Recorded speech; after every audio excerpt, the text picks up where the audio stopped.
যদি গরম গরম ভাতে এরকম কাতলা মাছের কালিয়া হয় তাহলে খাওয়াটাই জাস্ট জমে যাবে। ফ্রাই প্যানে সর্ষের তেল দিলাম, গরম তেলে নুন হলুদ মাখা মাছটা ছেড়ে দিলাম।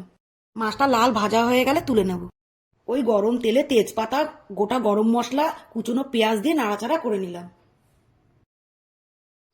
এরপরে পেঁয়াজ বাটা দিয়ে নাড়াচাড়া করে নিলাম। এখানে এক এক করে কাঁচা লঙ্কা বাটা, আদা বাটা, রসুন বাটা, জিরের গুঁড়ো, ধনের গুঁড়ো, কাশ্মীরি লঙ্কার গুঁড়ো, নুন, হলুদ দিয়ে নাড়াচাড়া করে নিলাম। পেস্ট করা টমেটোটা দিয়ে নাড়িয়ে নিলাম। এরপরে টক দইটা দিয়ে ভালোভাবে নাড়াচাড়া করে নিলাম। এরপর পরিমাণ মতো জল দিলাম।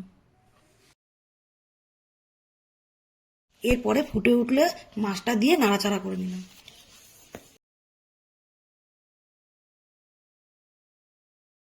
এবার এর উপর থেকে গরম মশলার গুঁড়ো, ঘি ও ধনেপাতার কুচি ছড়িয়ে দিলাম। হয়ে গেল সুস্বাদু কাতলা মাছের কালিয়া।